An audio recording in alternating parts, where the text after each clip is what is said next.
አርእስተ ዜና ሀገራዊ ኮሚቴ ማክሮ ቁጠባ ዋናው ኩነታት አድሂቡ መግለጽ ይቦም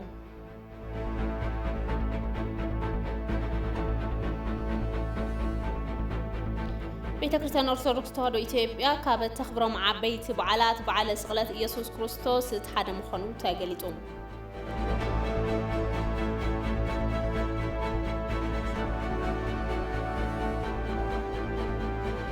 ካብ ወጻኢ ፖሊስ ህንዲ ከተማ ደልሂ ከባቢያዊ አመሓዳደርቲ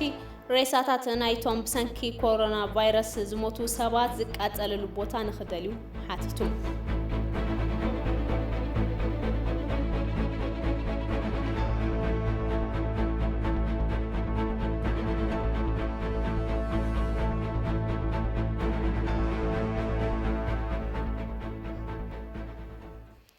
ሰላም ጥዕና ሃመለይ ሰዓት 12 ኮይኑ ማዕድ ዜና ጀሚርሎም። ሃገራዊ ኮሚቴ ማክሮ ቁጠባ ኣብ እዋናዊ ኩነታት አድሂቡ መግለጺ ሂቦም። እቲ ኮሚቴ ኣብ ዝሃቦ መግለጺ ኣብ ሃገርና ዘለው ጸገማት ዝተሓላለፉን ዝተኣሳሰሩን የሚሉም ምስ ፖለቲካ ቁጠባ ዲፕሎማስን ማሕበራውን ዛዕባታት ጥቡቕ ምትእስሳር ከም ዘለዎም ድማ ሓቢሩሎ። ናይዚ ዜና ዝርዝር ምስ በጽሕና ክንቐርቦ ኢና። ምደባ ሓደሽቲ ተምሃሮ 2013 ዓመተ ምህረት ዕላው ኮይኖም ስለዚ ተምሃሮ ምደቦም በዚ ድሕረ ገጽ ክረኽቡ ይኽእሉ እዮም። http://result.neaea.gov.et ብተወሳኺ ጥርዓን ዘለዎም ተምሃሮ ብኣካል ከይመጹ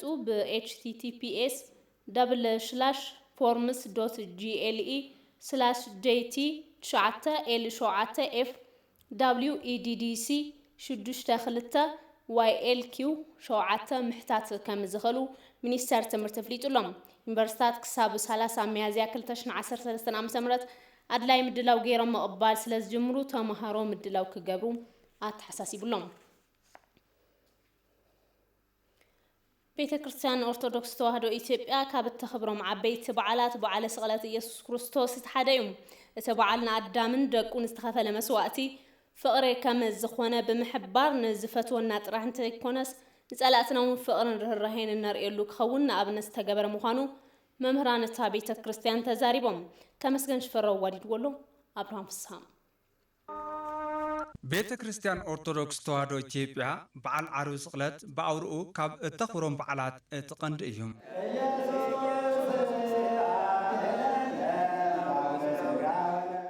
ከም ኣስተምህሮታ ቤተ ክርስቲያን ምስ ፈጣሪኡ ዝተባእሰ ኣዳም ንምድላይን ንምድሓንን ኢየሱስ ክርስቶስ ናብ መሬት መጺኡ ደቂ ሰባት ክብል ክሳብ ሞት ዝበጽሕ ፍቕሪ ዝገለጸሉ ዕለት እዩ።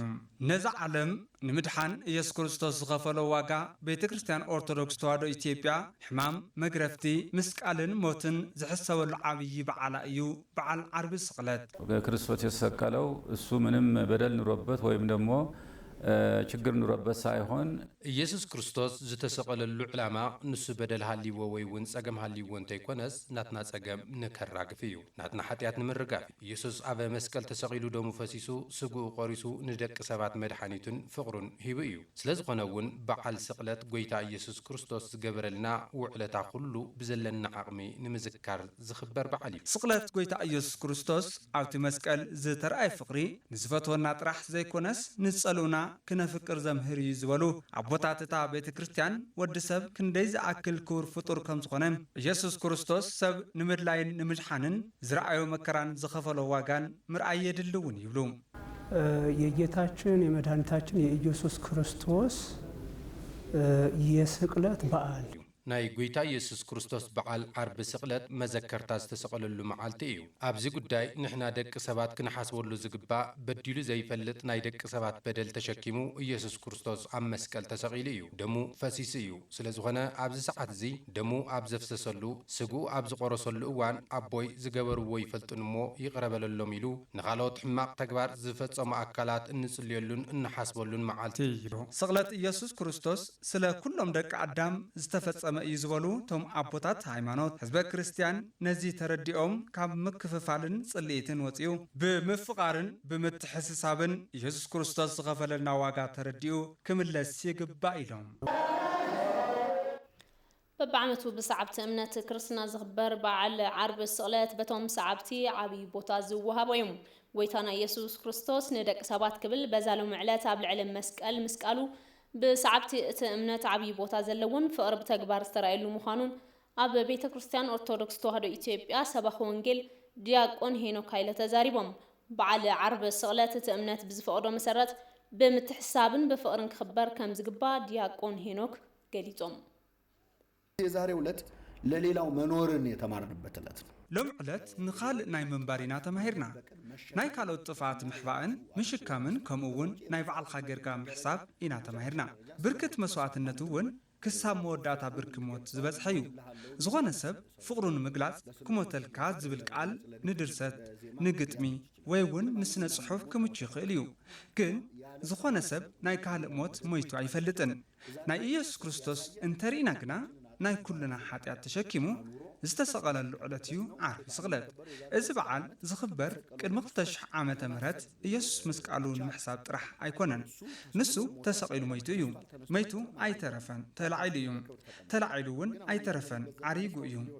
ኣብ የማናይ ኣቦኡ ብኽብሪ ተቐሚጡ እዩ። ግን ሕዚ ንዘለናሉ እዋን መዘከርታ ክኸውን ኢና እንኽብሮ ዘለና። ኣብ ጥቃና ንዝርከብ ዝኾነ ሰብ ጽቡቕ ነገር ብምግባር ነቲ በዓል ክነኽበር ይግባእውን ኢሎም ዲያቆን ሄኖክ ሃይለም ብራብ አብልታችሁኛል፣ ብጠማ ጠጥታችሁኛል፣ ተጠመኹ ዓንጊልኩም ኒኢኹም፣ ተጸማኹ ኣስቲኹም ኒኢኹም ኢሉ የመስግን። ኣበይ ረኺብናካ ኢና ኣብልዕናካ ኣስቲናካ ኢሎም እንተሓተትዎ። ኣብ ጥቓኹም ንዘሎ ዝተጸገመ እንተዓንጊልኩም ንዓይ ከም ዝገበርኩም እዩ ኢሉ ይዛረቦም። ንሓጢአተኛታት ድማ ጠሜ ኣይብላዕኹምንን ጸሚኤ ኣየስተኹምንን ኢሉ ይሓቶም። ኣበይ ረኺብናካ ኢና ዘየብላዕናካ ዘየስተናካ ኢሎም እንተሓተትዎም።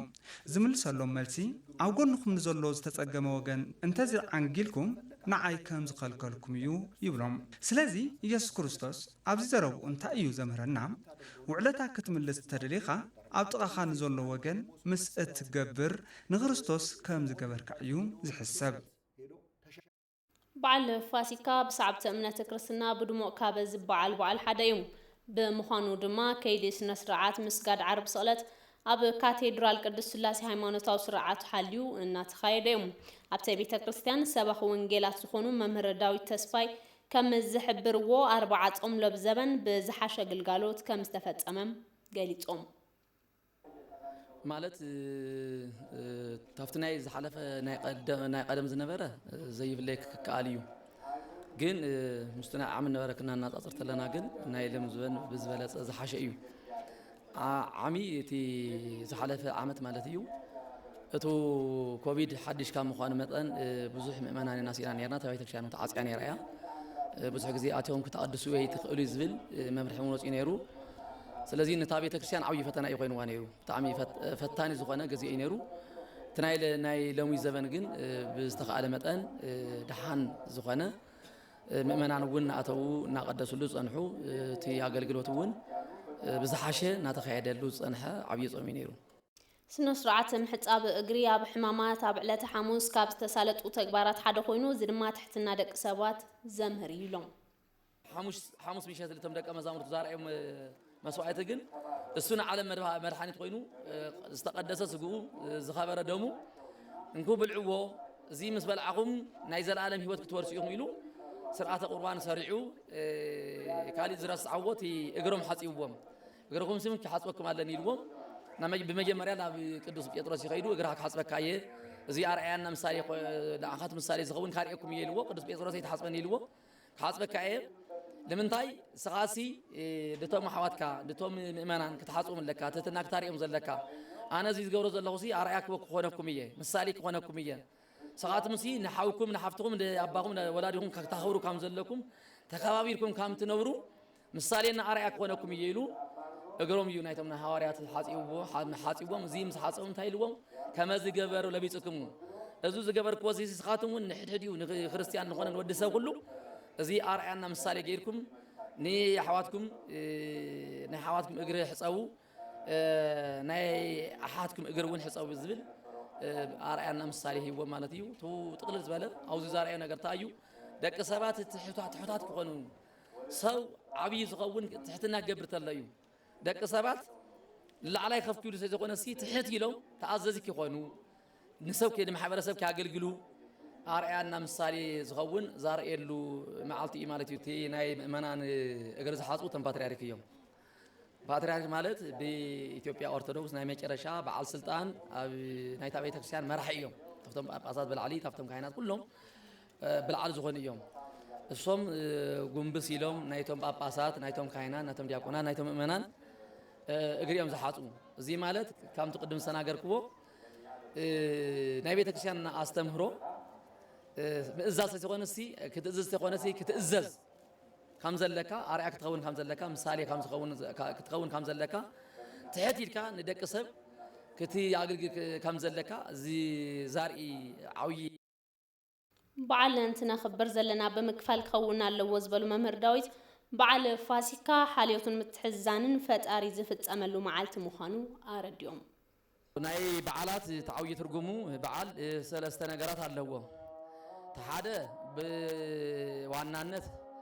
ንፈጣሪና ክንግዛእ ንፈጣሪና ክናምልኽ ምስ ፈጣሪና ኮይና ክንውዕል እዩ እቲ በዓል ዓብይ ነገሩ።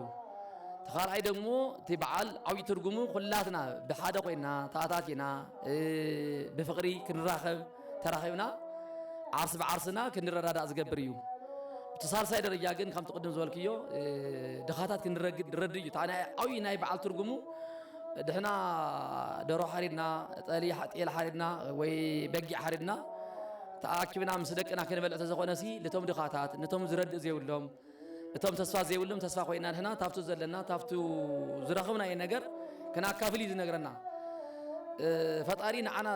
ዓብይ ሸኽሚ ኣያሸክመናን ታብቱ ዘለና እዩ። ሓደ ዳቦ ተሃልዩ ሓደ ሰብ ታ ዳቦ ንኽልተ ግማሻ ንኻሊእ ክህብ ኣለዎ። ሓደ እንጀራ ተሃልዩ ታ ግማሽ እንጀራ ክልተ እንጀራ ተሃልዩ ታ ሓንቲ እንጀራ ድኻ ምሃብ ክህብ ኣለዎ። ስለዚ ተኻፊልና ክንበልዕ እዩ።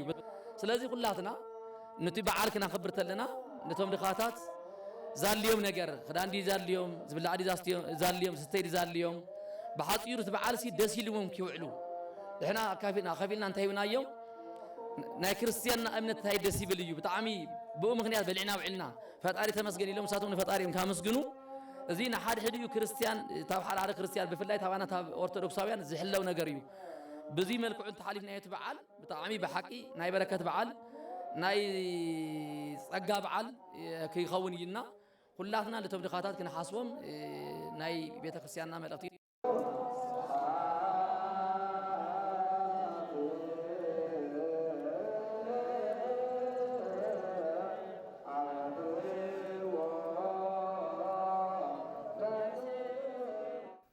ሃገራዊ ኮሚቴ ማክሮ ቁጠባ በእዋናዊ ኩነታት አድሂቡ መግለጽ ሂቦም እቲ ኮሚቴ ኣብ ዝሃቦ መግለጺ ኣብ ሃገርና ዘለው ጸገማት ዝተሓላለኹን ዝተኣሳሰሩን የሚሉ ምስ ፖለቲካ ቁጠባ ዲፕሎማስን ማሕበራውን ዛዕባታት ጥቡቕ ምትእስሳር ከም ዘለዎም ድማ ሓቢሩሎ ሙሉእ ትሕዝቶት መግለጺ ሰለሞን ታደሰ ከም ዝሰብጋርቦ እዩ። ጸገማት ሃገርና ነጸላ ኣይኮኑን ዝተሓላለኹን ዝተኣሳሰሩን እዮም። ምስ ፖለቲካዊ ቁጠባዊ ዲፕሎማሳውን ማሕበራውን ጉዳያትና ጥቡቕ ምትእስሳር ኣለዎም እዩ። ሃገርና ኣብ ዝሓለፉ ዓመታት ተኸታታሊ ዕቤት ዋላ እንተመዝገበት እቲ ዕቤት ግና ዝመጸናሎ ኣግባብ ጥዑይ ብዘይምንባሩ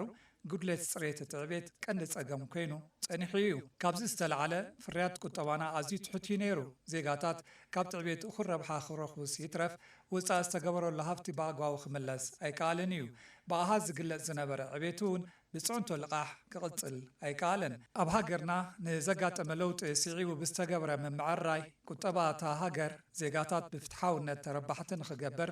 ዕቤት ካብ ሕድሕድ ጎጆ ውሽጢ ንኽኣቱ ብጉዕዚ ኣሰራርሓን ካብ ስርዓት ወፃኢ ዝባኸነ ሃብቲ ሃገር ብጽኑዕ ቁፅፅርን ኣፈጻጽማን ፕሮጀክት ብዲሲፕሊን ክምራሕ ብጽዕንቶ ልቓሕ አንቆልቂሉ ጠጠው ኢሉ ዝነበረ ቁጠባ ካብ ዝኣተወ ደልሃመት ፈንፂሑ ክወፅእ ጥርሑ ዝተረፈ ኻዝና ሃገርና ንኽመልእ ግልፂ ሽቶታት ኣቐሚጥና ሃገር በቆል ቁጠባ ሪፎርም ቀሪጽና ተንቀሳቒስና ኢና። ሕዚ ብጽዕንቶ ዕዳጋ ጎቢጣ ዝነበረት ሃገርና ብውስን መልክዑ ቅንዕ ምባል ጀሚራላ። ብሕፅረት ሸርፊ ወፃኢ ጠጠው ክብል ኢሉ ዝነበረ ሞተር ቁጠባ ምንቅስቓስ ጀሚሩሎ። ብርክት ዝበሉ ዓበይቲ ፕሮጀክትታት ዘለዎም ጸገማት ተፈቲሖም ናብ ምዝዛም ገጽ በፂሖም ኣለዉ። ከም ዓብዪ ግድብ ሕዳሴ ኢትዮጵያ ዝበሉ ብጽኑዕ ግምገማ ዲሲፕሊንን ህንጸቶም ይሳለጥሎ እዩ። ኢትዮጵያ ሓሳብ ዝትለመላ ጥራሕ ከይኮነስ ዝትግበረላን ስራሕቲ ተጀሚሮም ዝዛዘሙላ ሃገር እንዳኾነት መምጻእ ግሁድ ሓቂ እዩ ዝተበላሸው ምእራም ዝገወጠ ምቅናዕ ጥራሕ ሃገርና ካብ ድሕረት ከውፃን ናብ ዕቤት ብራኸ ከብፅሓ ኣይኽእልን ቅንዕ ኢልካ ዓብዪ ሕልሚ ርኢኻ ንርሑ ኣሚትካ ነዊሕ እንባ ንምድያብ ድፍረትን ሓቦን ጽኑዕ ቅዋምን ይሓትቲ እዚ ድማ ካብ ዝገወጠ ምቅናዕ ዝተበላሸወ ካብ ምእራም ይጅምር ካብኡ ናብ ጽባሕ ዘሰጋግረናን ደቅናን ዝማዕበለትን ዝኸርዑላን ኢትዮጵያ ዘውርሰልና ትልሚ ብልጽግና ምሕላም ይግበአና ሕልምታትና ርሑቕ ብምዃኖም ክሳብ ንበጽሖም ቀረባ ዝጥምቱ ተመልከቲ ኣይርኢዎን ዘፈር ቱሪዝም ክነቓቕሕ ከም ዘለዎን ካብቲ ዘፈር ክትረኽቦ ዝግባእ ረብሓ ትረክብ ሃገርና ብዙሓት ዝረዳድእሉ ሓቂ እዩ ከምኡውን ዘፈር ሕርሻ ንምምዕባል ብዙሓት ስራሕቲ እናተሳለጡ እዮም ክቡራት ኢትዮጵያውያን ኣብ ጽባሕ ለውጢ ካብ ዘጋጥሙና ፈተናታት መንጎ ቁጠባ ዓለምና ዘሽቆልቆለ ለበዳ ኮቪድ-19 ወራረንበጣ ብሕጊ ኣይንዳነን ዝብሉ ዕቡያት ብኹላ ኣንፈት ዝኸፈትዎ ኺናት ካልኦትን ፈተናታት ነይሮም ነዞም ጸገማት ብውሕልል ኣመራርሓ ተፈትሖም እዮም ለብዘበን 21 ሚእታዊ ዕቤት ብምምዝጋብ ንፈለማ እዋን ኣብ ውሽጢ 10 ወርሒ ልዕሊ $2 ቢልዮን ሸርፊ ወጻኢ ክንረክብ ክኢልና ኢና ኣብ መዳይ ፈጠራ ዕድል ስራሕ እውን ጽቡቕ ለውጢ ተመዝጊቡ ናህር ዋጋ ንምቁፅጻር እንዳስራሕና ንርከብ እዞም ዓወታት ኣጠናኺርና ንምቕጻል ሃገርና ኣጋጢመዋ ዘሎ ብዙሓት ጸገማት ብሓባር ክንሰግሮም ኣለና ኣብ ዝውሰዱ ስጉምትታት ቁጠባ ፈተናን ምፍታሕ ኣብ እንገብሮ ጻዕሪ ኩሉ ሕድሕድ ዜጋ ኣብ ጎኒ መንግስቲ ጠጠው ክብል እቲ መግለጺ ጻውዒት ኣቕሪቡሎ ሽቶና ዘርኤና መበገሲና እዩ ካብ መበገሲና ዘመዝገብናዮም ሽቶታት ኣማዕቢልና ንብልጽግና ከም ዘብጽሐና ሃገርና ኣብ ዝማዕበሉ ሃገራት ተርታ ከም እንስልፋ ክነረጋግጸልኩም ንፈቱ ኣብ ዓለም ዘሎ ጸልማት ኩሉ ንብርሃን ሽምዓ ኣየጥፎን ፈተናታት ምብዛሕ ጉዕዞ ብልጽግና ኢትዮጵያ ጠጠው ኣየብልዎን ጉዳይ ገዛና ናህና ጥራሕ እዩ በሪ ዓጺና ማኣዲ ኸቢብና ክንፈትሖ ኢና ዋኒን ገዛውትና ናብ ኣደባባይ ዘርጊሕና መውቅዒ ጸላኢ መውቅዒ ጎረቤት ነመዓራሪ ዓያሽው ኣይኮናን ጥንካረን ልዕልና ንኢትዮጵያ ዘይምነዩ ብኽፉእ ዝተሰሓሉ ዝኻልዎ ጽዕንቶ ናብ ዝሑላ እዮም ዘለዉ ብሓድነት ጸኒዕና ንኣለናዮኹም ንጓዓዝ በዘጋጣሚ ክንዛረቦም ንፈቱ ኮሚቴ ሃገራዊ ማክሮ ቁጠባ ሚያዝያ 22 2013 ዓ.ም ኣዲስ ኣበባ ኣብ ዝተፈላለዩ ቤት ትምህርትታት ክልል ትግራይ ተጸሊሎም ዝርከቡ ተመዛበልቲ ክሳብ ዝመጽእ ክረምቲ ናብ ዝህነጹ ዘለዉ ሓደሽቲ መዕቆቢ ጣብያታት ንምዝዋር ይስራሕ ምህላው ዋና ፈጻሚ ስራሕ ጊዜያዊ ምምሕዳር ክልል ትግራይ ዶክተር ሙሉ ነጋ ሓቢሮም ናይቶም ተመዛበልቲ ጸገማት ንምፍታሕ ድማ ናይ ኩሉ ሓገዝን ርብርብን ከም ዘድሊ ገሊጾም ኣለዉ ዶክተር ሙሉ ነጋ ምስ መራኸቢ ሓፋሽ ክልል ትግራይ ዝገበርዎ ጻንሒት ኣባድ ደመቀ ከም ዝስዕብ ቀርቦ እዩ ዋና ፈጻሚ ስራሕ ጊዜያዊ ምምሕዳር ክልል ትግራይ ዶክተር ሙሉ ነጋ ኣብ ህልውን ወቕታውን ኩነታት ትግራይ መሰረት ብምግባር ምስ መራኸቢ ሓፋሽ እቲ ክልል ጻንሒት ገይሮም ኣብ መላእ ትግራይ ብዙሓት ተመዛበልቲ ምላዎም ዝሓበሩ ዶክተር ሙሉ ነጋ እቲ ዝዓበየ ቁጽሪ ተመዛባሊ ካብ ምዕራብ ክልል ትግራይ ዝተመዛበለ ምዃኑ ድማ ኣመላኺቶም እዮም እቶም ተመዛበልቲ ኣብ ዝተፈላለዩ ቤት ትምህርትታት ተጸሊሎም ከም ዝርከቡ ዝሓበሩ እቶም ዋና ፈጻሚ ስራሕ ከባቢ 21 መዕቆቢ ጣብያታት ብምህናጽ ክሳብ ዝመጽእ ክረምቲ ክዛውሩ ከም ዝግበር ድማ ኣብሪኦም እዮም ካብታ ቤት ትምህርቲ ወፂኦም ናብ ሸልተር ንኻእትውን ስራሕቲና ጀሚርና ማለት እዩ ኣብዚ ትምላሽ ናይቶም ገበር ሰናይ ብጣዕሚ ዝሑል ማለት እዩ ኣብ ቀረባ ግዜ መቐለ ኣብ 70 ኣካባቢ ሸልተር ይስራሕ ኣሎ ንብዙሕ ብርክት ዝበለ መቐለ ዘለዉ ተመዛበልቲ ንምፅናሕ ማለት እዩ ኣብ ዝበዝሕ ዘለና ተፈናቕለ ድማ ኣብ ሽረ እዩ ኣብ ሽረ እውን ከምኡ ቦታ ይምረጥ ተመሪጹ ኣሎ ኣብኡ ንክስራሕ ብሓፂሩ 10 ዝኾና ሳይታት ናይ መጽለልታት ክስራሕ እየን መላእ ትግራይ ማለት እዩ እቶም ተመዛበልቲ ኩሎም ዘለዉ ዓድዋ ኣሎ ኣክሱም ኣሎ ዓብዪ ዓዲ ኣሎ ማይጨው ኩሉ ኣሎ ለዚ ነዚ ኩሉ ንግዚኡ ክረምቲ ከይመፀ መጽለሊ ዝዓርፍሉ ክግበር እሞ እቲ ናይ ትምህርቲ እውን ነፃ ጌርና ትምህርቲ እውን ክጅመረሉ ምንቅስቃስ ክግበር እዩ ስራሕቲ ግን እዚ ከምቲ ንደልዮ ኣይኮነን ዝኸዘሎ ፍጥነት የብሉን ተመዛበልቲ ናብ መረበቶም ክምለሱ ምግባር ቀንዲ ዕማም እቲ ጊዜያዊ ምሕዳር ምዃኑ ዝሓበሩ እቶም ዋና ፈጻሚ ስራሕ እዚ ንምፍጻም ድማ ዝተፈላለዩ ምድላዋት ይግበር ምህላው ኣዘኻኺሮም ዘለቄታዊ መፍትሒ ግን ንሕና ኣቋምና ጊዜያዊ ምሕዳር ምዕራብ ትግራይ ሓዊሱ ኩሉ ክምለሱ ኣለዎም እዩ ምክንያቱም ንሱ እውን ኣቅጣጫ ተቐሚጡሉ ኣብ ምድላው ኢና ዘለና ማለት እዩ ከመይኦም ክምለሱ ከመይ ዝብል ብዙሕ ስራሕቲ ስለ ዘልዩ ናይ ፖለቲካ ስራሕ ሓዊሱ ስለ ዘልዩ احنا كيكون جزاو محدار ترددينا مدلوات نجمر لنا زي ما عايز يكون قديم مستي كنتات احنا ندلي قدم تعرف ممصو تمازال تبيت مع الوشت وعد او وشت تقراي ابتكون بوتا زلو سوات مملاس راح تجمر حتى نقرب لنا هنا نسون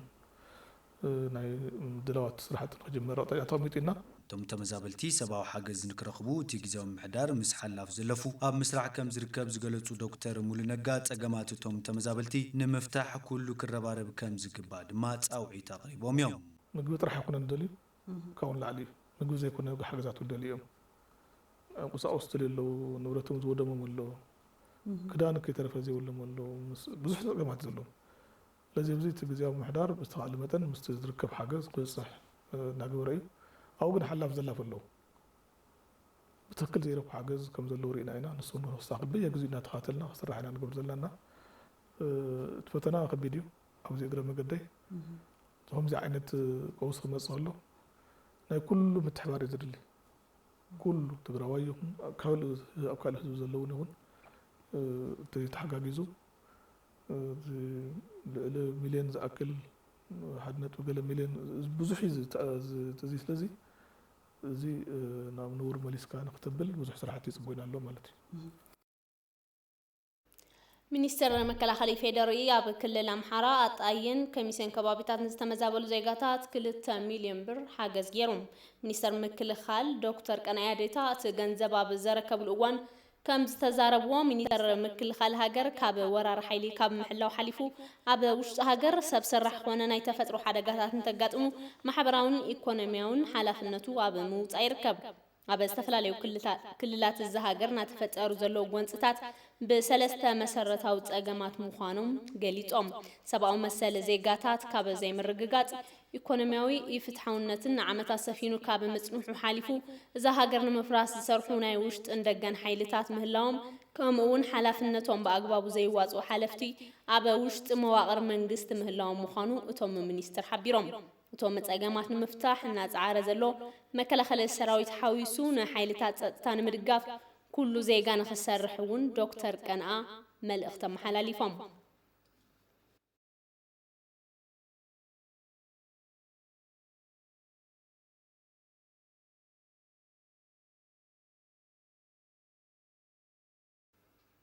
ኣብ ናጽነት ሚድያ ኢትዮጵያ ዘድሃበ ዘተ ኣብ ለንደን ተኻይዶም ሓበሬታን ሓበራዊ ረብሓ ምውዓል ብዝብል መሪ ሓሳብ መዓልቲ ናጽነት ፕሬስ ዓለም ምኽንያት ብምግባር በኣሰናዳእነት ኤምባሲ ኢትዮጵያ ኣብ ለንደን ሚይጥ ምግባር እዩ ዝተሓበረም እጃም መራኸብቲ ሓፋሻት ኣብ ህንፀት ሃገረ ድሂቦም ድማ ዓሚቕ ዘተ ምክያዱ ተገሊጾም ኣብቲ ዘተ ዝተረኸቡ ዳይሬክተር ሂውማን ራይትስ ፎር ኦብዘርቫቶሪ ኢንተርናሽናልን ላዕለዋይ ሓላፊ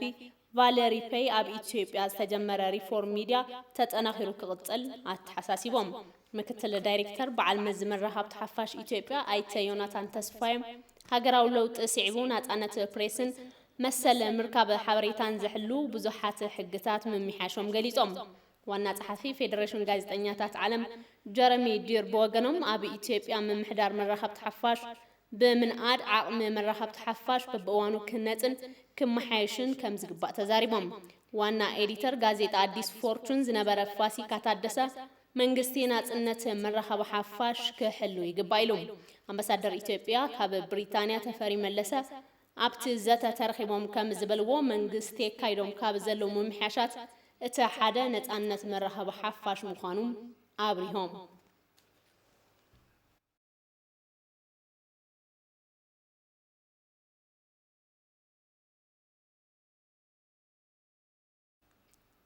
በዓል ፋሲካ ኣብ መላእ ሃገር ሕብረተሰብ ዘይ ዝኾነ ይኹን ፀገም ፀጥታ ብድምቀት ንኸኽብር እኹል ምድላው ከም ዝተገበረ ኮሚሽን ፖሊስ ፌደራል ኣፍሊጦም ኮሚሽነር ጀነራል ኮሚሽን ፖሊስ ፌደራል ደመላሽ ገብረ ሚካኤል በዓል ፋሲካ ጠሚቶም መልእኽቲ እንኳ ኣብፅሐኩም ኣመሓላሊፎም ኮሚሽን ፖሊስ ፌደራል በዓል ፋሲካ ንህዝቢ ብጎኑ ሰሊፉ ሰላምን ድሕንነትን ዜጋታት ንምኽባር ብዙሓት ስራሕቲ ፀጥታ እናተሰርሑ ከም ዝኾኑ ኣብሪሆም እቲ ኮሚሽን ኣብ ዝተፈላለዩ ክፋላት ኢትዮጵያ ኣብ ልዕሊ ንጹሃን ዜጋታት እናበፅሐ ዝርከብ መጥቃዕትን ምፍሻል ምስ ካልኦት ኣካላት ፀጥታ ብምውዳድ ልዕልነት ሕጊ ናይ ምኽባር ወፍሪ እናካየደ ከም ዝኾነ እውን ሓቢሮም ሕብረተሰብ ኣብ መላእ ሃገር ዝኽበር በዓል ፋሲካ ብዘይ ዝኾነ ይኹን ፀገም ፀጥታ ብድሙቕ ኩነታት ንኸኽብር ኮሚሽን ፖሊስ ፌደራል እኹል ምድላው ከም ዝገበረን ኣባላት ፖሊስ ኣብ ልሙድ ምድላዎም ከም ዝርከቡን ኣረጋጊጦም እቲ በዓል ሰላም ጥዕናን ፍቕርን ክኸውን ሰናይ ትምኒቶም ምግላጾም ካብቲ ኮሚሽን ዝረኸብናዮ ሓበሬታ የረድእ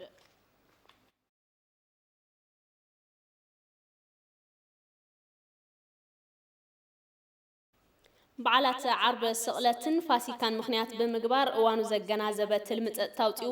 ናብ ተግባር ከም ዝኣተወ ኮሚሽን ፖሊስ ኣዲስ ኣበባ ኣፍሊጦም ኣብ ድሮ በዓላት ካብ ወትሩ ብዝተፈለየ ወሲኹ ዝረአ ምንቅስቓስ ሰባትን ተሽከርከርትን ስዒቡ ሓደጋ ትራፊክን ገበንን ከይፍጸም ካብ ልሙድ ኩነታት ዝተፈለየ ምድላው ብምግባር ስራሕቲ ፀጥታ ከም ዝተሰርሐ እቲ ኮሚሽን ገሊጾም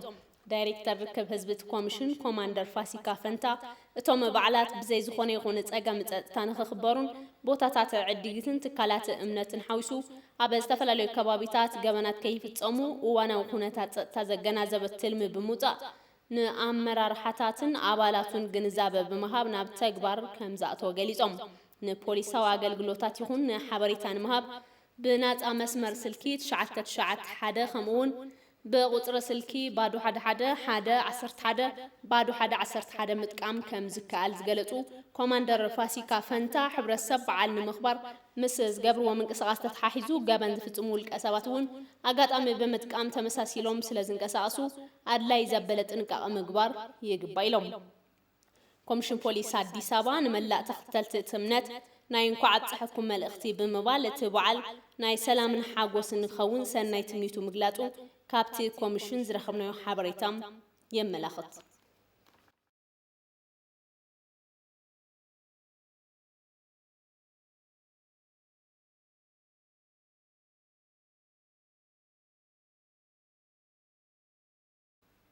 ህዝብ ትግራይ ካብቲ ሕዛኣት ይወዘሎ ጸገም ንኽወፅእ ምሁራንን ማሕበረሰብ ዲያስፖራን ኣብ መሰረታዊ ጸገም ጠሚቶም ክሰርሑ ከም ዝግባእ ኣብ ኖርዌይን ኣሜሪካን ዝርከቡ ገለ ማሕበረሰብ ዲያስፖራ ገሊጾም ህዝቢ ትግራይ እውን ሰላሙን ሓድነቱን ብምሕላው ነቲ ሕዚ ኣጋጢሙ ዘሎ ጸገም ብምትሕጋዝን ምትሕላይን ክሓልፎ ይግባእ ኢሎም ዝርዝሩ ከም ዝቀርቡ ጥቅምቲ 24 ኣማስዩ ኣብ ልዕሊ መከላኸሊ ሓይሊ ሰራዊት ኢትዮጵያ ብጉጅለ ህወሓት ዝበፅሐ መጥቃዕ ተስዒቡ ኣብ መንጎ መንግስቲ ፌደራልን እቲ ጉጅለን ብዝተገበረ ኩናት ህዝቢ ትግራይ ንዝተፈላለዩ ጸገማት ተቃሊዑ እዩ ብፍላይ ድማ ቀረብ መድሓኒትን መሰል ሰብኣዊ ሓገዝ ንምርካብ እውን ተጸጊሙ ነይሩ እዩ ኣብዚን መሰል ሃገራዊ ጉዳይን ሓሳቦም ንኢቲቪ ትግርኛ ዝገለጹ ኣብ ኣሜሪካን ኖርዌይን ዝነብሩ ማሕበረሰብ ዲያስፖራ እቲ ሓገዝ ከይጠናኸር ዝተምሃርና ኢና ዝብሉ ገለ ተወለድቲ ትግራይ ክንዲ ሰብኣዊ ድጋፍ ምግባር ዓይኖም ናብ ፖለቲካ ብምቕያሮም ዝበፅሐ እዩ ክብሉ ይዛረቡ አሁን የትግራይን ህዝብ ለመርዳት የሚል ሁላችንም ተባብረን የትግራይን ህዝብ እንርዳ ብምል ኣብዚ ሕዚ ሰዓት ህዝቢ ትግራይ ንምድጋፍ ተንልዓል ነርና ብብዙሕ ሚሊዮናት ማእከብና ነርና ይኹን እምበር ናይ ትግራይ ጉዳይ ናትና ጉዳይ እዩ ኢሎም ዝሓዝቡ ስለ እቲ ህዝቢ እንተይኮነስ ብዛዕባ ናይ ፖለቲካ ልዕልና ዝሓስቡ ሰባት እዮም ሒዞሞም ስለዝኾነ እውን ነቲ ህዝቢ ንምርዳእ ዝግበር ምንቅስቃስ የለን ናይ ህወሓት ፖለቲካዊ ልጋሲ ንቕፅልን ከም ብሓድሽ ውድባዊ ዓቕሚ ኣዕርዩ ንክመፅእን ኣብ ኢትዮጵያ መሪሕ ውድብ ኮይኑ ንኽቕፅል እዮም ዝገብሩ ዘለዎም በህወሓት ዘበን የትግራይ ህዝብ ተጎድተዋል አሁን የህወሓት ዘበን ነው بمرحلة هوحات حزب تግራይ ዓብይ ጸገም በጽሕዎ እዩ ይኹን እምበር ምንም ዝፈልጦን ዝርዳኣሉን ሓይሊ ነበረን ድሕሪት ለውጢና ዝተወሰነ ተስፋ ርኢና እምበር ህወሓት ኣብ ስልጣን ስለ ዝነበረ ኩሉ ህዝቢ ትግራይ ተጠቃሚ ከም ዝነበረ እዩ ዝግለጽ ነይሩ ኣብዚ ሕዚ ሰዓት ህወሓት ምስ ወጸት ናይ ለውጢ ተስፋ ተራእዩ እዩ ነዚ ድማ ከም መርኣያ ኣብ ዝሓለፉ 27 ዓመታት ልዕሊ 1.6 ሚልዮን ህዝቢ ትግራይ ናይ ሴፍትነት ሓገዝ ተጸባይ ነይሩ እዩ ክብሉ የብርሁም ምግብ ተገቢውን ምግብ ማግኘት የማይችል እኹል ዝኾነ ምግቢ ዘይረኸበ ህዝቢ ሒዝካ ሰቂልካ ምፍልሳፍ ትርጉም ኣልቦ እዩ 27 ዓመት ርኢናዮ እኮ ኢና 1.6 ሚልዮን ህዝቢ ናይ ሴፍትኔት እርዳታ ዝጽበይ ህዝቢ እዩ ነይሩ ነዚ ክትርኢ ከለኻ ከም ትግራዋይ ታይ ይስምዓካ ውሕድ ኣመራርሓ ፖለቲካ ዝኾኑ ተወለድቲ ትግራይ ስለ ዝተጠቐሙ ኩሉ ህዝቢ ትግራይ ከም ዝተጠቐመ ገይሮም ዝቆጽሩ ኣለዉ ህወሓት የሰሩት ነገር ህዝባይ የትግራይ ህዝብ አንገቱ እንዲደፋ ተደርጓል ህወሓት ብስራሕ ጸገም ህዝቢ ትግራይ ርእሲ ከድንን ተገይሩ እዩ ህዝቢ ትግራይ ከም ህወሓት ዝረአ እንተ ኮይኑ ኣጸጋሚ እዩ ስለዝኾነ ህዝቢ ኢትዮጵያ ክርድኦ ዝግባእ ህዝቢ ትግራይ ካብ ውድብ ህወሓት ዝተፈለየ ምዃኑ ክግንዘብ ይግባእ እዚ እንተኾይኑ ጸገም ህዝቢ ትግራይ ክቕንስ እዩ ኢለ ይኣምን እቶም ማሕበረሰብ ዲያስፖራ ጉጅለ ህወሓት ንህዝቢ ትግራይ ካብ ምድኻም ሓሊፉ ኣብ ልዕሊ ኢትዮጵያውን ዓብይ ጸገም ክፍጠር ገይሩ እዩ ኢሎም ኢንጀነራል ይሄ ህወሓት የሚባለው ድርጅት የትግራይን ህዝብ ኦልሬዲ አጥፍቷል በአጠቃላይ ክንርኢ ከለና ውድብ ህወሓት ንህዝቢ ትግራይ ከዳኽም ፈቲኑ እዩ እዚሁ ጥራይ ኣይኮነን ኢትዮጵያ ንምድኻም እውን ሰሪሑ እዩ ስለዝኾነ እውን ህዝቢ ትግራይ ንወሎ ንዝተረፈ ህዝቢ ኢትዮጵያ ዝጠቅም ነገር ነይርዎም ኢለ ኣየኣምንን ህዝቢ ትግራይ ናይ ብሓቂ ክርዳእን ክሕገዝን እንተደኣ ኮይኑ ናይ ህወሓት ፖለቲካዊ ህልውና ክጠፍእ ኣለዎም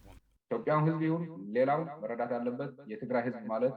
ህዝቢ ኢትዮጵያ ክርድኦን ክፈልጦን ዘለዎ ህወሓትን ህዝቢ ትግራይን ዝተፈላለዩ ምዃኖም እዩ ህወሓት ተሳዒሩ ማለት እውን ህዝቢ ትግራይ ተሳዒሩ ማለት ኣይኮነን ማለት እየ ህዝቢ ትግራይ ናይ ዓርሱ ባህልን ልምድን ታሪኽን ዘለዎ ማንነት እውን ዝፈልጥ ብኢትዮጵያዊነት ዝኮርዕ ከም ዝኾነ ክፍለጥ ኣለዎ ህዝቢ ትግራይ ጭዋ ህዝቢ እዩ ዝበሉ እቶም ኣባላት ዲያስፖራ ሕዚ እውን ህዝቢ ትግራይ ካብ ህወሓት ወጻኢ ዝብል ኣመለኻኽታ ወፂኡ ምእንተ ሰላሙን ሓድነቱን ክሰርሕ ይግባእ ይብሉ ይሄ ሁሉ የተፈጠረው ደግሞ ጥቂት የፖለቲካ ሰዎች በፈጠሩት ስራ ነው እዚ ሁሉ ዝተፈጠረ ውሕዳት ናይ ፖለቲካ ሰባት ብዝፈጠርዎ ጸገም እዩ እምበር ህዝቢ ትግራይ ጭዋ እዩ ንህዝቢ ዘኽብር ሰብነቱ ግቡእ ክብሪ ዝህብ እዩ ይኹን እምበር ናይ ትውድብ ሕማም ናብኡ እናሰገረ ከይኸውን ስጋኣት ኣለኒ ምክንያቱ ብተግባር እናጸገመ በቶም ዝነበሩ ናይ ህወሓት ፖለቲከኛታት ከም ዝተጎድአ እናፈለጠ ሕዝውን ንዕኦም ዝጽበ እንተኾይኑ ትኽክል ኣይመስለኒ ጸልዓቱ መን ምዃኖም ኣይፈለጠን ስለዝኾነ ናይ ትግራይ ኢሊት ዝኾነ ድሕሪ ሕዚ ኣብ ጉዳይ ፖለቲካ እንክሊል ክብል የብሉን ትግራዋይ ዝኾነ ደብረ ጽዮን መቐለ ዘመሓድር እንተኾይኑ ኣስገዶም ዝበሃል ካሊእ ትግራዋይ መቐለ እንተመሓደረ እንታይ ጸገም ኣለዎ ናይ ግድን ህወሓት ክኸውን ኣለዎ ማለት ድዩ ትግራዋይ እዩ ስለዝኾነ እውን ህወሓት ማለት ንትግራይ ዝጠቕመሉ ፍሉይ ናይ ፖለቲካ ክእለት ኣለዎ ኢልካ ምጽባይ ትኽክል ኣይመስለንን መራኸቢ ሓፋሽ ትግራይ ህዝቢ ትግራይ ጥውፂ ሓበሬታ እዋን ሓልዩ ንኽረክብ ከም ዝሰርሕ ሓዱሽ ናይቲ ሚድያ መካይድ ስራሕ ጋዜጠኛ ኣርኣያ ተስፋ ማርያም ገሊጹ ሕዚ ኩሎም ሓሳብ ክህቡ ይደልዮም ትግራይ ቲቪ ንማንም መድረኹ ክፍቲ እዚ ዘይስተናግድ እንተሃልዩ ንዓ ድፋዕ ንዓ ተላዓል ወጣት ንዓ ጦርነት ዝበሃል ኣይነ ዝተናግድ ዓረና ይኹን ትዴፓ ይኹን ገለ ይኹን መፅኦም ብልጽግና ይኹን መፅኦም ሓሳቦም ክገልጹ ይኽእሉ እዮም ኣብቲ ህብረተሰብ ዘሎ ሽግር ክነቕርቦ ኢና ጦርነት ከመይ ተለዓለ ክነቕርቦ ኢና ብተኸታታሊ ተመከላከያ ሰራዊት እንታይ ይሰርሕ ነይሩ ልምዓት ኩለን ንሳቶም ዝመስከሩሉ ክነቕርቦ ኢና ኣብ ትግራይ ኣብቲ ሰላም ምኽባር እንታይ በፅሑ ንሳቶም ብቁፅሪ ይስቆኢሎም ኣብቲ ወፃኢ ኮይኖም ዝህብዎ ንቁፅሪ ኣይኮንና ንሕና ሓደ ሰብ ክድፈር ይብሉ እዚ በፅሑ ድዩ ክነዘራርብ ኢንፎርሜሽን ክነምፅእ ኢና ካብዚ ብተወሳኺ ንህዝቢ ትግራይ ቀረብ መሳርሕታት ሕክምና ብፍላይ ሕፅበት ኩሊት ዝገበረሎም መሳርሕታት ብሓገዝ ከም ዝተረከበን ኣብ ቀጻሊ እውን እቲ ሓገዝ ተጠናኺሩ ከም ዝቕፅል ሓቢሩ ኩሉ ነገር ንወደፊት ሕዚ ኣነ ሓደ ነገር ክነግረኩም ብቐዳማይ እዞም ፊንላንድ ውጭ ጉዳይ ሚኒስትር ቅድሚ 2 ሰሙን ገለ ከይዶም ነይሮም ኣብቲ ትግራይና እቲ ሆስፒታል ክርአ እንተሎ አይደር ሆስፒታል ዳያሊሲስ ማሽን ቅምድ ምሕዝ ከም ዝነበረ ይፈልጥ ያነ የብሉን ከመይ መስለካ ዘሎ ሓደ ቆልዓ አንዶም ደውል ኤርትራዊ ኣው ዳያሊሲስ ዝወስድ ዝነበረ እዚ አዲስ አበባ ጥቂኡ ሱዳና ተምጽዮም የካሪዎ እምበር ሆስፒታል የብሉ ዝገርመካ ነገር ኣብዚ ሂልተን ዘግነሆ ሱቅ እዩ በቴሌቪዥን ዝፈልጠን ሰብ ሱራፌል ይባሃል እንደውም ናይ ባሌ ገለሰብ እና ኣብ ጀርመኒ ዝነበር ሰባት ታሽሙ ገይሩ አዛራሪ ኣነ ተዛሪበዩ በዩቲዩብ ማለት እዩ ኣብ ትግራይስ ኣብ ታሽሙ ዳያሊሲስ ማሽን የለን ንሳቶም ያው ደቆም ከም ትፈልጦ ጻይዱ ዘሎ ንግዚያዊ ሓደ ክልተ ማሽን ክልእ ኺና ብስምካና ያው ንትግራይ ሰባት ተዛራሪቡ በትግራይ ሽሙ ክመሓላለፉ ሰሙን ክመጽእ ይትባሽል ከምዚ ዓይነት ነገራት ኢና ክንሰርሕ ዘለና ኣብቲ ሽግር እምበር ንሕና ናይጦር ጀነራል ለምጽና ስለና ንጻድቃን ቢሊዮናት ስለዝኾኑ ሰባት አይነዛረብና ስለ ናይጦርነት አጀንዳ ናይሆነ ተወጣት ሞራን حزب بدرك تيبو ما يفلطن بتግራይ ትይ حزنا وايز ደውሉልኝ ያለው መድረክ ሞሚና ትግራይ ንሁላ አድያ ንሁሉ ሰብ ተበጽሕ ያምበር ናይ እከለ ርስቲ ናይ ሰባሓት ርስቲ ንሱ ተቆሪጩ ተደርቢ ብዝኻና የመንገድ ንህዝብ ዝጠቅም ነገር ክንሰርሕለና መንገድና ከፍት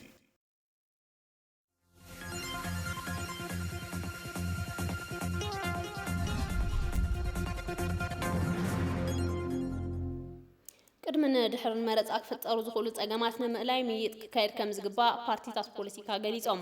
እቶም ፓርቲታት ቅድመ ሕዚ መረጻ ሃገራዊ ምርድዳእ ክፈጥር የግባእ ዝብል ሓሳብ አልዒሎም እዮም ሩት ወርቁ ዘዋደቶ በሪህ ብርሃን ቀርቦይ ሻድሻይ ሃገራዊ መረጻ ኣብ ግምት ዘእተወኩሉ ዝሓቆፈን ኣብ ምርምር ዝተመስረተን ልዝብ ምስላት ቅድመን ድሕርን መረጻ ክፈጠሩ ዝኽእሉ ጸገማት ምንካይ ይከኣል ብዝብል ሓሳብ ልዝብ ፓርቲታት ፖለቲካ ተኻይዱ ምስ መረጻ ተተሓሒዙ ክፍጠሩ ዝኽእሉ ጸገማትን ምእላይ ቅድሚ መረጻ ምክያዱ ኣብ ሃገራዊ ምርድዳእ ክብጻሕ ይግባእ ዝበሉ ሓላፊ ሓበራዊ ቤት ምኽሪ ፓርቲታት ፖለቲካ አይተ አብዱል ቃድር አደሚያም እንደ የኢትዮጵያ ፖለቲካ ፓርቲዎች የጋራ ምክር ቤት ከም ሓበራዊ ቤት ምኽሪ ውድባት ፖለቲካ ኢትዮጵያ ሃገራዊ ምርድዳእ ቅድሚ መረጻ ንኽካየድ ብዙሓት ፈተነታት እናተኻየዱ መጽኦም እዮም زعبات تفليوم قدمن دحريتن مرصا زتحازو اجنداتات ون تفليوم يوم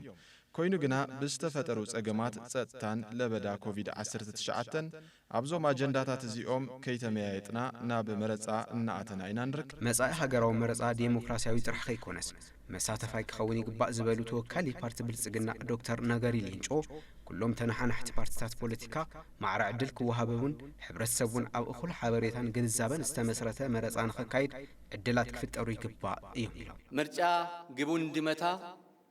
የሚመለከታቸው አካላት በተለይም ደግሞ መረጻ ሽቱ ንኽወቅዕ ንሕብረተሰብ መማረጽ ዘቅርቡ ተንሐናሕቲ ውድባት ክህልው ይግባእ በነጻነት ውን ክንቀሳቀሱ ይግባእ እዚ ሓደ ወሳናይ ጉዳይ እዩ ብሽም ምህላው ጥራሕ ከይኮነስ ገዛኣይ ፓርቲ ኾነ ካልኦት ተንሐናሕቲ ቀልቢ ሕብረተሰብ ዝገዝኡሉን ህዝቢ ሓበሬታ ግንዛቤ መሰረት ዝገበረ ውሳነ ንኽህብ ዘኽእል ኩነታት ክፍጠር ይግባእ ተሳትፎ ህዝቢ ውን ክረጋገጽ ኣለዎ كمرت سقبو زيغا زي تساتفو مرصا ملو يخونن سلاماوي مرصان مسلات ابز هاجر وح السلام نمفتار انقفات سخونو صقامات مفلاين معلبي مهابن يقبا زبل حسابون يلعلو اتهم توكلتي بارتيات بوليتيكا هاجر كبوليتيكا سلطان بلاينا هاجر كانت كيلومتر ونص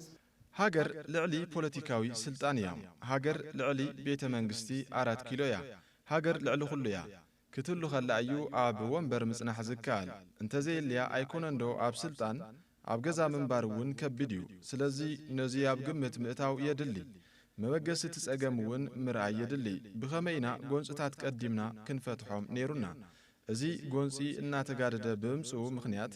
መረጻ እንትውሰኾ እንታይ ክፍጠር ይኽእል ዝብል ምርአይ አገዳሲ እዩ አገር በድል አይተው ያለንበት ሁኔታ በጣም ከባድ ነው ሃገር ንዕድላ ምግዳፍ አይካልን ዘለናሉ ኩነታት አዝዩ ከቢድዩ ሓላፍነት ኩሉ ይሐትት በፍላይ በወገንቲ ገዛይ ፓርቲ እትዝካየድ መረጻ ከም መረጻ ተወሲዱ ብምኽያድ ሕጋውነት ዝበለ ንምርካብ ብዝመስል ነዞም ኩሎም ስጋኣታት ኣብ ግምት ዘየእተወ ካብ ዓቐን ንላዕሊ ድፍረት ምውሳድ ሃገር ንሓደጋን ንዕድልን ምሃብ ኣዝዩ ከቢድ እዩ ቅድሚው ነዚ ስጋኣት እዚ ዘቃልል ምይጥን ሙሓስ ሰላምን ድሕነትን ሃገር ምርግጋጽ ትጽቢት ይግበር ኣብቲ መድረኽ ተመክሮ ቅድሚ ሕዚ ዝተኻየዱ መረጻታት ዝደስስን ኣብ ቀጻሊ ንዝካየድ ሃገራዊ መረጻ ከም ትምህርቲ ዝውሰዱ ጉዳያትን ዝምልከት ዘተውን ተኻይዱ እዩ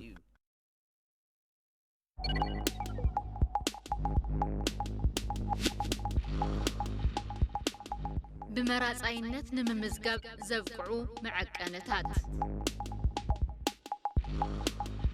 ኢትዮጵያዊ ዜጋ እንተኾይኑ ኣብ ዕለት ምዝገባ ዕድሚኡ 18 ዓመትን ልዕሊኡን እንተኾይኑ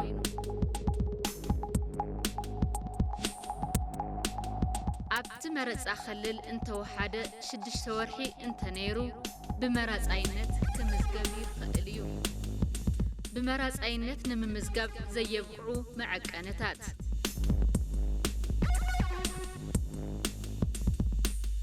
ብምኽንያት ሕማም ኣእምሮ ዓቕሚ ምውሳን ዘይብሉ ምዃኑ ስልጣን ብዘለዎ ኣካል ወይ ከዓ ብቑዕ መረዳእታ ዝቐረበሉ መሰል ምምራፁ ብሕጊ ወይ ከዓ ብመሰረት ግቡእነት ዘለዎ ውሳነ ቤት ፍርዲ ዝተገደበ ሰብ ብመራፃይነት ኣይምዝገብን።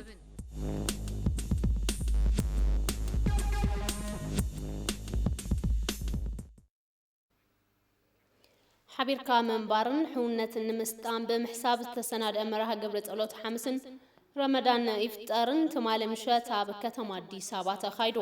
ምክትል ከንቲባ ከተማ አዲስ አበባ ወይዘሮ አዳነች አቤቤ ውሽጣዊ ሓድነት ኢትዮጵያውያን ተጠናኺሩ ክቕፅል ፀዊዕን ዋለልኝ ታምር ዘዋደዶ ጸብጻብ በርሂ ብርሃነ ትማል ምሸት ኣብ ሆቴል ስካይላይት ኣብ ዝተኻየደ መርሃ ግብሪ ጸሎት ሓሙስን ኢፍጣር ረመዳን ኣቦታት ዝተፈላለየ ኣብያተ እምነትን ሓለፍቲ ስራሕ መንግስትን ዝተረኸብሉ ማኣዲ ሓድነት ተሳሊጡ እዩ። እዚ ማኣዲ ሓባር ሓድነትን ምትሕስሳብን ንምጉልባት ዝዓለመ መንባር እውን ተገሊጹ እዩ። ኣብቲ መርሃ ግብሪ ኣብ ቤተ ክርስቲያን ኦርቶዶክስ ተዋህዶ ኢትዮጵያ ላዕለዋይ ሓላዊ መንፈሳዊ ኮሌጅ ቅዱስ ስላሴ ኣምነ ፊሊጶስን ፕሬዝዳንት ሓፈሻዊ ቤት ምክሪ ጉዳያት እስልምና ኢትዮጵያ ተቐዳሚ ሓጂ ሙፍቲ ዑመር እንድሪስን መልእኽቲ ኣሕሊፎም እዮም። ጌታችን ኢየሱስ ክርስቶስ አምላክ ሆኖ ሳለ ጎይታና ኢየሱስ ክርስቶስ አምላኽ ኮይኑ እግሪ ድኹም ወይ ድማ ሰነፍ ፍጡር ወዲ ሰብ ሓጺቡ እዚ ጥራሕ ኣይኮነን መርኣያነቱ እውን ኣረጋጊጹ ፍቕሪ እውን ገሊጹ ስለዚ ኩልና ንደቂ ሰባት ኣብ ምድሪ ንዘለዉ ኩሎም ፍጡራት ኣብ ዝሓጻር ዕድመና ንጎይታና ኢየሱስ ክርስቶስ ክንመስል እዩ ዝግባእ። ክርስቲያንና እስላም በሀገራችን ላይ ክርስቲያንን እስላምን ኣብ ሃገርና ብብዙሕ ነገር ንራኸቢና ሃገራዊ ህዝባዊ ልምዓታዊ ብዝኾኑ ጉዳያት ሓደ ኢና ንፈላለ ሃይማኖታዊ ብዝኾነ ተግባር ጥራሒ ክንጻባን ክንጠማመትን ኣይግበአናን። ኣብቲ ስነ ስርዓት ዝተፈላለዩ መልእኽትታት ሃገራዊ ሓድነት ተመሓላሊፎም እዮም። ሁላችንም ከእውነተኛ ልባችን ንኹልና ዝረብሐና ከም ኢትዮጵያውያን ብሓድነት ብምትሕባርን ብምክብባርን በቲ ዝለመድናዮ መንገዲ ምንባርን እዩ። በሀገራችን ያላችሁ ህዝቦች ይቅር ማለትን ህዝብታት ሃገርና የቕረ ምባልን ንዓይ ይትረፈኒ ምባልን ስስዐ ምግዳፍን ካብ ክርስቶስ ክንመሃር ይግበአና። ምክትል ከንቲባ ምምሕዳር ከተማ አዲስ አበባ ወይዘሮ አዳነች አቤቤ ሃገርና ብዙሕነት ቋንቋ ሃይማኖትን ባህልን አሳንያ ዝሓዘት ሃገርያ በመባል መልእኽተን ኣመሓላሊፈን። ኢትዮጵያውያን እንደ ሰርገኛ ጤፍ ነን የተቀላቀል ለመለየት እጅግ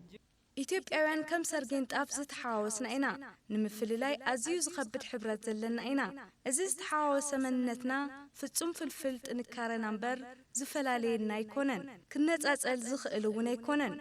ኢትዮጵያውያን ሓድነቶምን ሕብረቶምን ከበርኹ እውን መልእኽቲ ኣመሓላሊፈን እየን እተን ምክትል ከንቲባ ውስጣችንን አጥንተው አሁን ኢትዮጵያን መዳፈር ይቻላል ውሽጥና መርሚሮም ኢትዮጵያ ምድኻም ዝከኣለሉ ጊዜ ሕዚ እዩሎም ዝተፈለየ ሓደጋ ዘንጻላለወሉ እዋን ንርከብ። ሓድነትና ተዘይተተንኪፉ ብዝኾነ ይኹን መንገዲ ከም ዘይፍትኑና ድማ ንኣመን። ሓድነትና ንምድልዳል ኩላህና ግቡእና ክንፍጽም ይግባእ። ኣብ በዓል ፋሲካ ክፍጠር ዝኽእል ምቁራጽ ሕጽረት ሓይሊ መብራህትን ምድሓን ዘኽእለ ምድላው ከም ዝገበረ ግልጋሎት ሓይሊ ኤሌክትሪክ ኢትዮጵያ ኣፍሊጦም። ዓማዊል ግና ኣብ እዋን በዓላት ህሉ ቀረብ ሓይሊ መብራህቲ ብዝኣተወ ቃል ክኾን ከም ዘይኽእል ተዛሪቦም። ጸገም ምቁራጽ መብራህቲ እናተገደደ ምምጽኡ ዝገለጹቶም ዓማዊል ኣብ ዘላቒ መፍትሒ ክስራሕ ይግባእ ኢሎም ንብረቴ ተሆነ ዋዲድወሎ ፍስሓ መብራህቱ ኣብ እዋን በዓላት ብሕፅረትን ቀረብን ምቁርራጽ ግልጋሎት ካብ ዝጽርሑ ትካላት ግልጋሎት ሓይሊ ኤሌክትሪክ ኢትዮጵያ ብቐዳምነት ይጽራሕ። ይኹን ደኣ እምበር እቲ ትካል ኣብ ቀጻሊ በዓል ትንሳኤ ልዑል መጠን ተጠቀምቲ ሓይሊ ኤሌክትሪክ ዝኾኑ ትካላት ካብ ግሪድ መመሓላለፊ ሓይሊ ከይጥቀሙ ብምግባር ንበዓል ፋሲካ ዝኸውን 2825 ሜጋዋት ኤሌክትሪክ ከም ዘዳለወ ገሊጹ። ዝቅተኛ መስመር ጀምሮ እስከ ኃይል ማመንጫ ድረስ ያለው የፍተሻ ስራዎች ተሰርተዋል። ካብ ትሑት መተሓላለፊ መስመር ጀሚሩ ክሳብ ልዑል መተሓላለፊ ሓይሊ ዘሎ መስመር ስራሕቲ ተፍትሽ ተገይሩ እዩ። ኣቐዲምካ ዝጽገኑ እውን ተሰሪሖም እዮም። ኣብ ሓደ ከተማታት አዲስ አበባ ሓዊሱ ዘለው ዓበይቲ ፕሮጀክትታት ንበዓል ኣቐዲሞም ስራሖም ጠጠው ከብሉ ተገይሩ እዩ። ኣብ እዋን በዓል ምቁርራጽ ሓይሊ መብራህቲ ስለ ዝህሉ እታወታት ምድላው ተገይሮም እዮም። እቲ ትካል ጸገም ምቁርራጽ ሓይሊ ከየጋጥሞ እናሰራሕኹ እየ ዋላ እኳ እንተበለ ዓማዊል ግና በቢግዚኡ ኣብ እዋን በዓላት ዝኣትዎም ቃላት ተግባራዊ ከም ዘይገብሮም ገሊጾም። ብፍላይ መቆራረጥ መብራህቲ ዝተለመደ ጸገም ምዃኑ እውን ወሲኾም ተዛሪቦም ዓመት በዓል በመጣ ቁጥር የኢትዮጵያ ኤሌክትሪክ ኃይል በዓላት ብዝመጽ ቁጽሪ መብራህቲ ከይቆራረጽ ጠጠው ኢልና ሕብረተሰብ በዓሉ ብጽቡቕ ንኽሓልፍ ንገብር ኢና ዝብል መጽባዕ አገልግሎት ኃይሊ ኤሌክትሪክ እዩ ነገር ግና ተግባር የለን መብራህቲ በብእዋኑ እዩ ዝኸይድ ይጠፍእ ይመጽእ መልሱ ይጠፍእ ማብራት ዘይልን ሃይ ሚሎ የለም እኛ ብዙ ጊዜ ድሮም ጀምረን የምናውቀው ኃይሊ መብራህቲ ሕደግ ዝብለውን የብሉን ካብ ቀደም ጀሚሩ ኢና ንፈልጦ ስለዚህ ንስኹም ዋላ እንተ መሓላለፍኩምዎ ጽባሕ ምንም መሲሉ አይረአዩን ማብራት 3 ቀን 4 ቀን ሳምንት ሙሉ መቆይበት ቀን አለ መብራህቲ ጠፊኡ 3 መዓልቲ 4 መዓልቲ ሰሙን እውን ጠፊኡ ዝቕነየሉሎ መፍትሕ የለን ሕማዊ ዘልዕልዎም ነቒፈታታትን ኣብቲ በዓል ንዘጋጥሙ ጸገማትን ቅልጡፍ መልሲ ንምሃብ ግልጋሎት ኃይሊ ኤሌክትሪክ ኢትዮጵያ ብፍሉይ ተዳልየለኹ ኢሉሎ ሁሉም አገልግሎት መስጫ ማዕከላት ላይ የተለያዩ ቲሞች አሉ ኣብ ኩሎም ማእከላት መሃዊ ግልጋሎት ጉጅለ ኣጣይሽና ኢና ንሰለስተ መዓልታት ብተጠንቀቕ ዝቆመ ጉጅለ ክህልወና እዩ ሰራሕተኛታት ቀልጢፎም ክበጽሑ ዘኽእል መስርሕ ዘርጊሕና ኢና ቀረብ ሓይሊ ኤሌክትሪክ እንተተቋሪጹ ሕቶ ዝቐርበሎም ሰራሕተኛታት ትካል ቀልጢፎም ከንዘይበጽሑን ኣብ ዝበጽሑሉ እዋን እውን ንዝህቦ ግልጋሎት ብዘይሕጋዊ መንገዲ ክፍሊት ከም ዝሓቱ ነበርቲ መረረቶም ተዛሪቦም ተደውሎ እንኳን አይመጡም ከመጡ በኋላ እንደገና ሌላ ፈልጋቱ ሌላ ነው የሚፈልጉት እንደው ሰራሕተኛታት ትካል በተደጋጋሚ ኣብዘይ ሕጋዊ ስራሕታት ከም ዝሳተፉን ንዚ ድማ ተመጣጣኒ ስጉምትና ተወሰደ ምዃኑን ምክትል ዋና ስራሕ ፈጻሚ ሲስተም ዲስትሪቢዩሽን ግልጋሎት ኃይሊ ኤሌክትሪክ ኢትዮጵያ አይተ ብዙ ወርቅ ደምሴ ሓቢሮም የተጨበጠ ጥቆሞች አሉ አንዳንዶቹ ኮሙኒኬት ሲያደርጉ የስልክ ሪከርድ ያደርጋሉ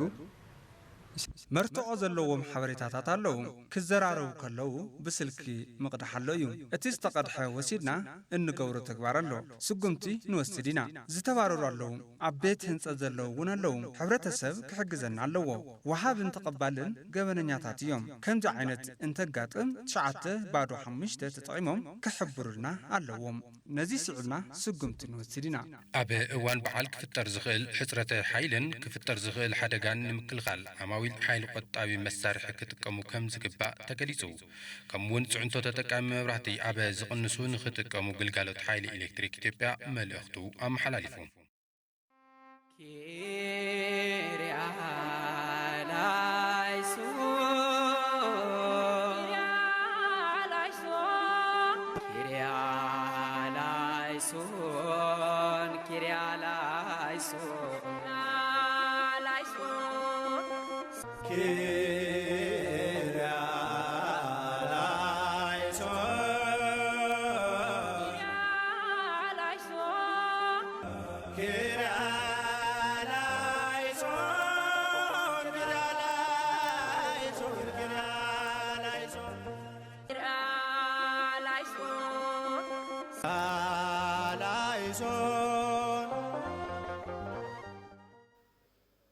ዜናው ጻይም ፖሊስ ህንዲ ከተማ ደልሂ ከባቢያዊ ማሕደርቲ ሬሳታት ናይቶም ብሰንኪ ብቫይረስ ኮሮና ዝሞት ሰባት ዝቃጸለሉ ቦታ ንኽደልዩ ሓቲሶም ካልኣይ ማዕበል ለበዳ ቫይረስ ኮሮና ንብዙሕ ከባቢታት ህንዲ ዘባጽሐ ኮይኑ ሆስፒታላት ስፍራታት መቃብርን ሬሳታት ዝቃጸለሉ ቦታታትን ዓለቕሊኦም ኣሎም ክሳብ ትማል ሐሙስ ኣብ ዝነበረ ጸብጻብ ቁጽሪ ናይቶም በቲ ቫይረስ ተተሓዙ ሰባት ልዕሊ 18 ሚልዮን በፂሑሎም ትማሊ 385,452 ሓደሽቲ በቲ ቫይረስ ተተሓዙ ኮይኖም ክሳብ ሕዚ ኣብ ዝኾነት ሃገር ኣብ ሓደ መዓልቲ ካብ ዝተመዝገበ በዝሒ እቲ ዝለዓለ ኮይኑ ተመዝጊብሎም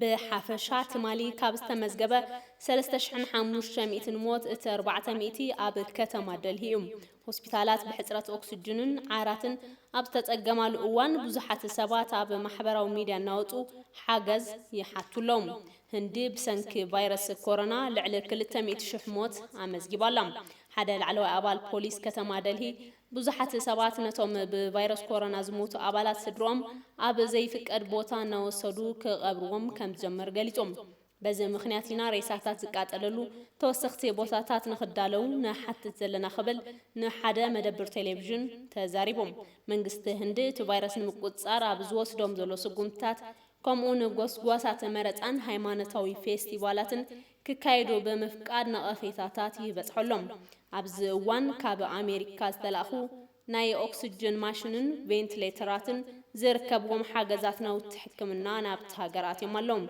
هندي كاب صبات توصلو ትኽእል መንገዲ ብኣዋጅ እገዳን ክታበትን ጥራሕ ከም ዝኾነም ሰብ ሞያም ይምዕድሙ